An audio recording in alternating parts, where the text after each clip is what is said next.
Hello, hello, hello. This is Marshall Goldsmith. Welcome to the 100 Coaches Show. We're going to have a great show today. It's about the importance of cross-training, side projects, using this crisis to come up with new and different and fun things you can do. Now, we've got a couple of great guests. Before we get started, I will briefly introduce myself. My name is Marshall. I'm from a small town called Valley Station, Kentucky. I went to school in Indiana, got a PhD at UCLA. I've traveled around the world giving talks, been to 102 countries. I've coached a lot of the great leaders of the world, CEOs of Ford, Pfizer, Glaxo, World Bank, Walmart, Mayo Clinic, on and on and on. And I've learned so much from these wonderful, wonderful people.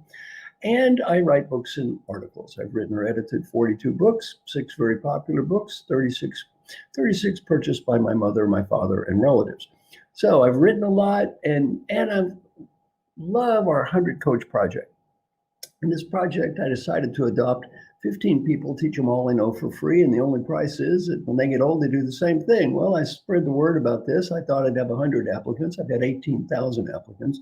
Now we have 300 members of the spectacular community. 2 of them are with us today. And our whole goal is we just share all we know with people for free, and the only price is the expectation. When they get old, they do the same thing. We have the ever so wonderful Dorie Clark. Dorie is a professor at Duke University. She is a great author, has been ranked #1 communications coach in the entire world. So welcome, Dorie. Happy to have you with us today. Thank you, Marshall. Glad to be here. Antonio Nieto Rodriguez. Antonio, spectacular guy, #1 project management guy in the world, Thinkers 50.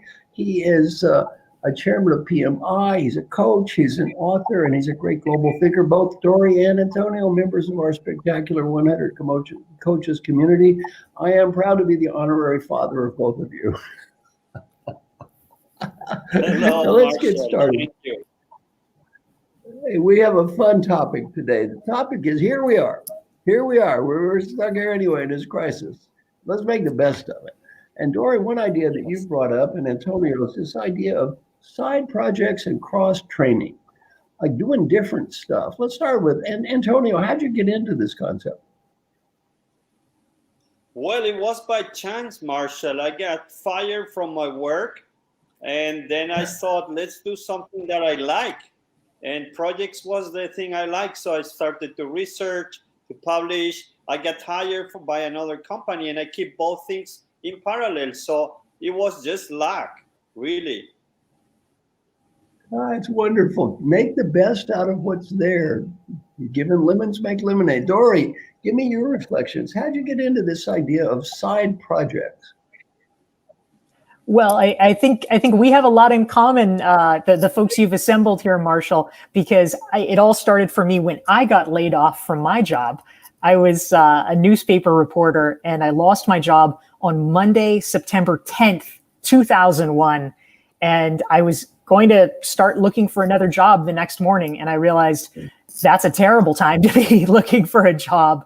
And it really made me realize the importance of cultivating projects and relationships and skills on the side, because I hadn't done it at that point. So especially now during the COVID period, when so many of us have projects or things that we were counting on that have been sidelined or aren't happening, it's really made me think a lot about these questions of how do you build up projects on the side that can teach you things in the future. So for me, one of the things that I'm excited about is in 2 weeks, actually 2 weeks from yesterday, I will be presenting my final project. And I have been part of a 2-year project in writing musical theater. And that's a side project that I've been cultivating, and it's going to be culminating soon. You know, Dorie, I don't know if you know this, but there's no business like show business.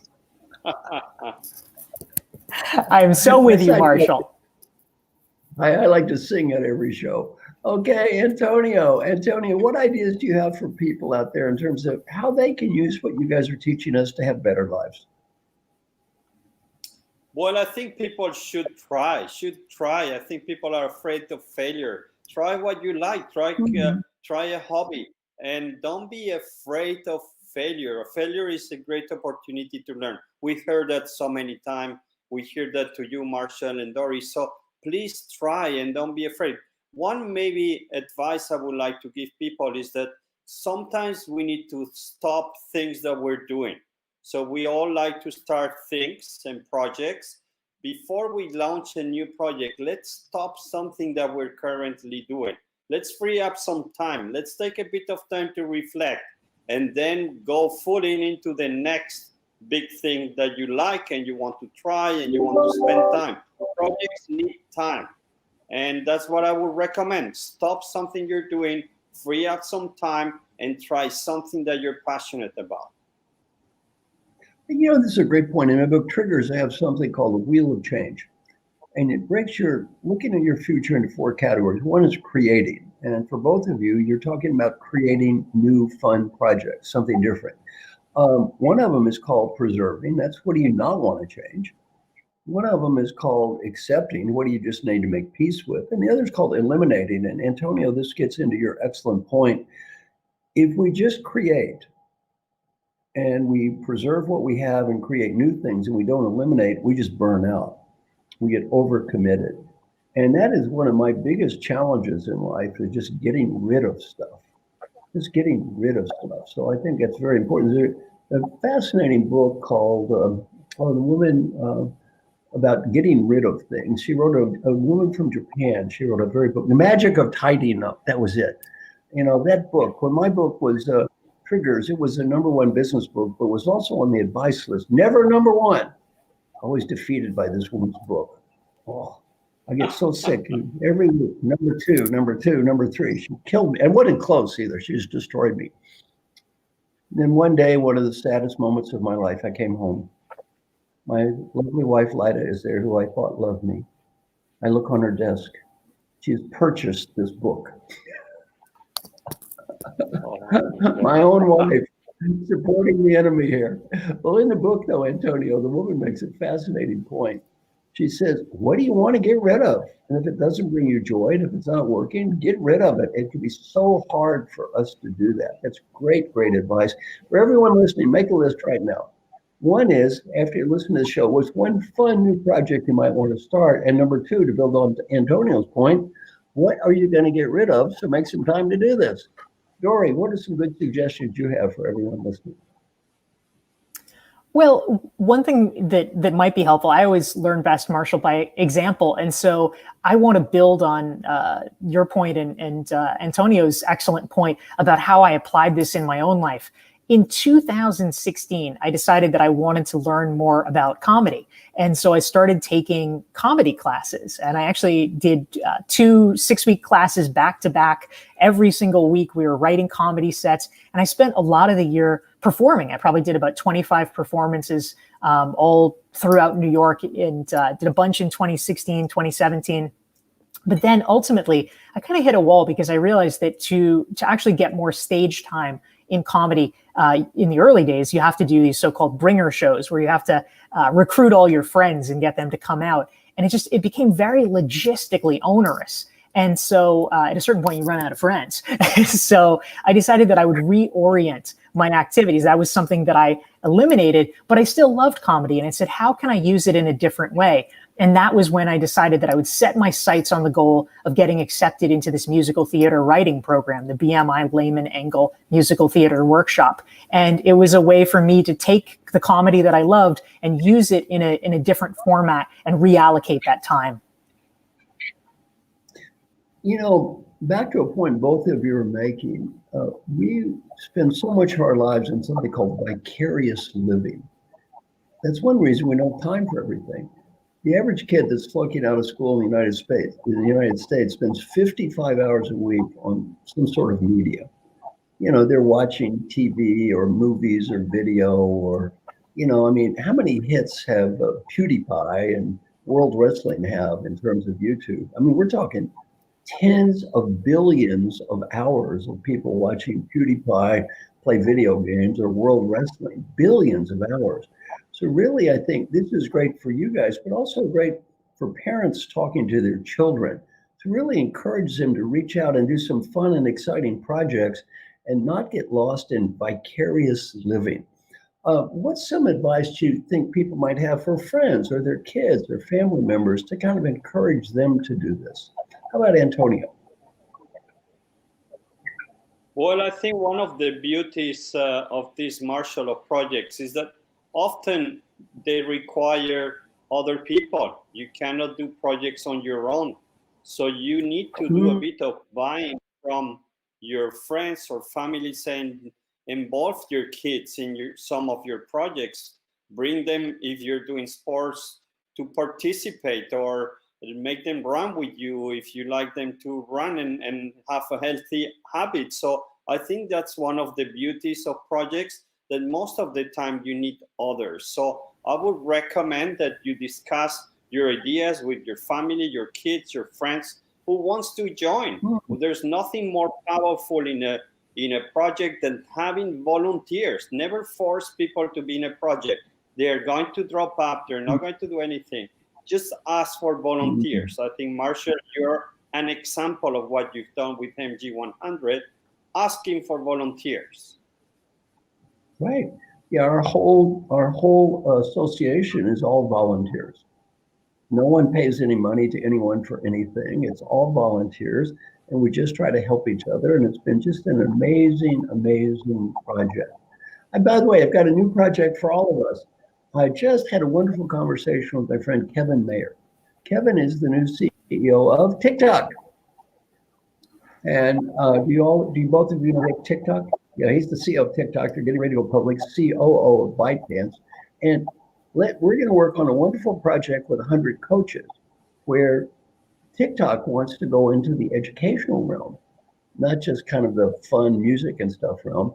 So we're going to make the 100 coaches, we're going to put together a whole project where we make these 1-minute TikTok shows and we make them available in an educational format. So that's a great example of another project. A lot of fun, very interesting, great guy. He was, one of the top people at Disney, just left, went over to TikTok. So we're going to have fun with this. So, and again, it's all volunteer. No one has to do it. And Dorie, you should learn TikTok. You can learn a little comedy. It should be a great place for you to try that out as well.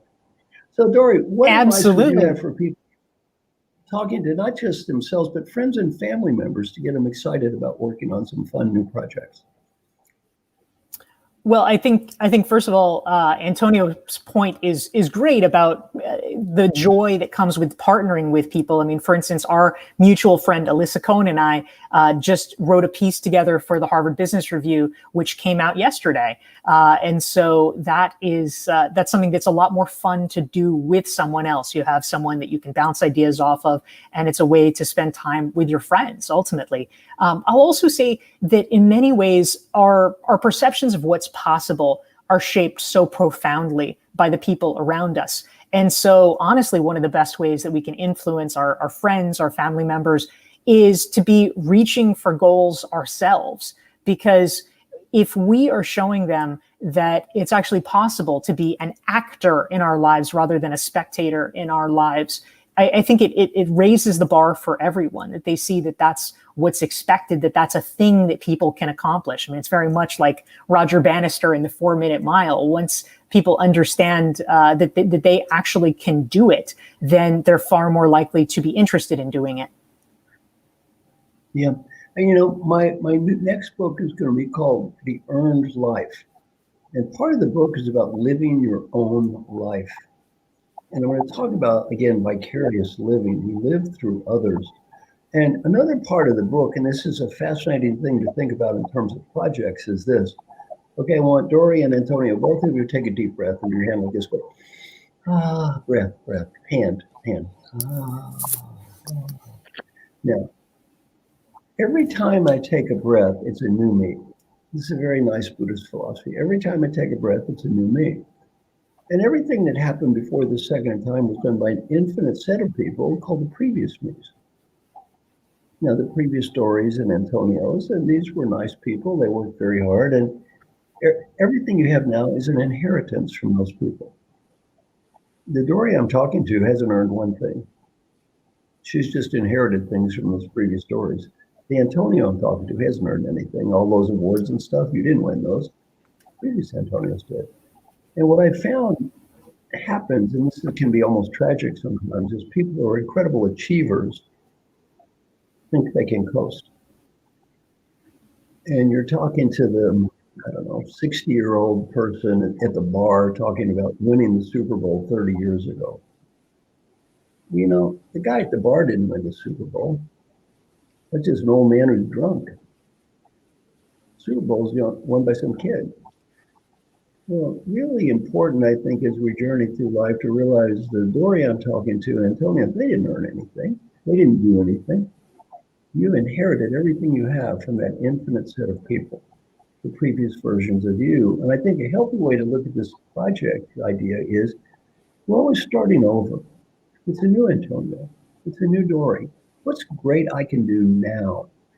What's the difference I can make now? And one of our friends was Dr. Jim Kim. If anybody in life could coast, it'd be him. He's probably saved 20 million, 30 million lives.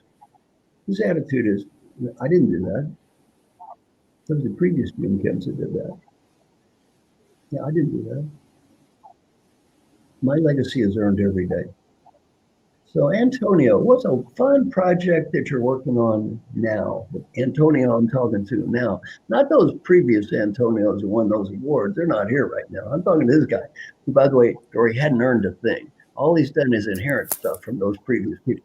Hadn't earned one thing. Well, what's this Antonio I'm talking to? Well, what's one fun thing he's working on right now?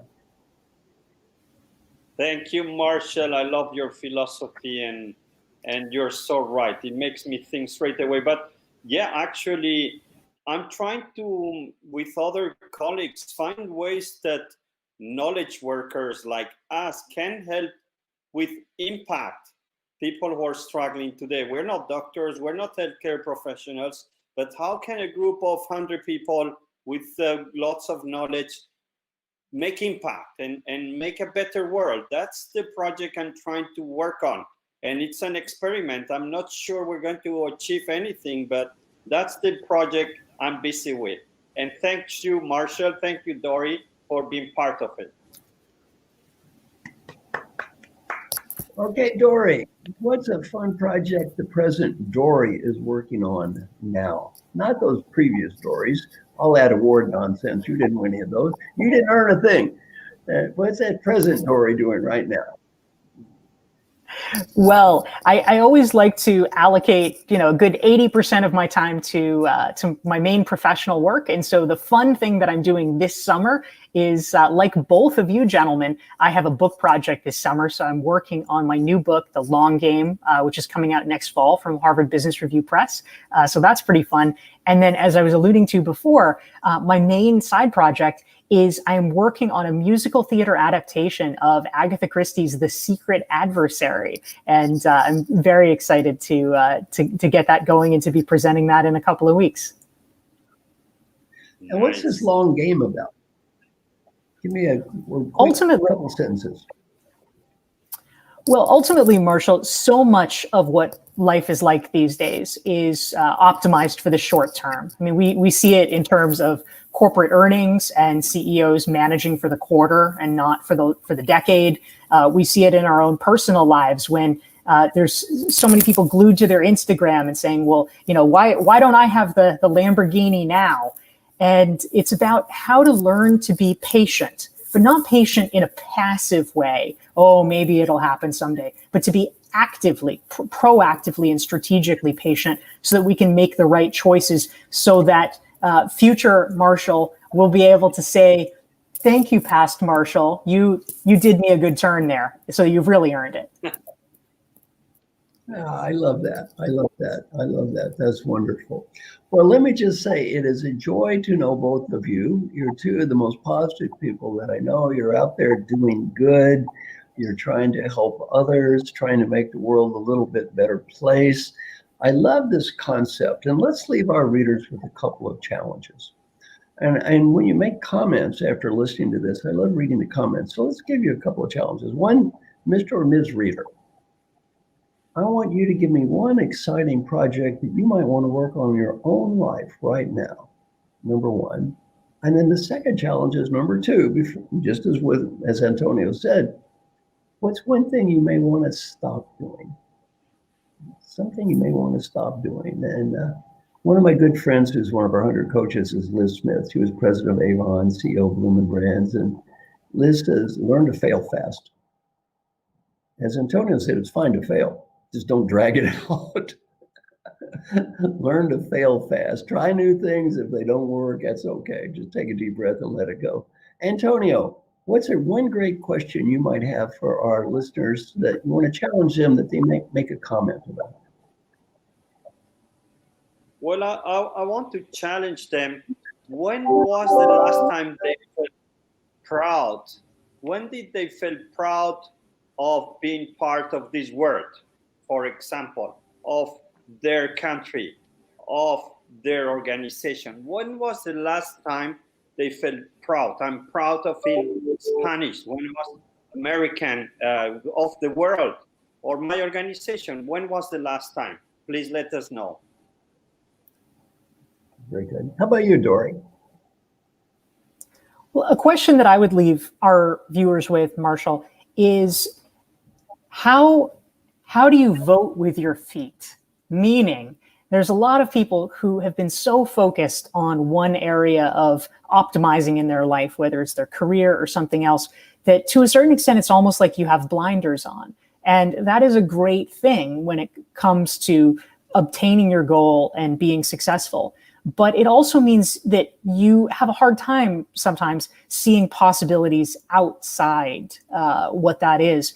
And so I often run into people who are senior executives, senior leaders, and they say, you know what, I don't even know what my interests are. I don't even know if I was going to, work on a side project, what it would be. And so the question is, where do you vote with your feet? What do you spend time on when you don't have to spend time? And that begins to be the clue, the trail of breadcrumbs that you can follow to see where your real interests are. Well, finally, it's been my joy to work with both of you. I'll see you later. Someone's calling me on the phone. Goodbye.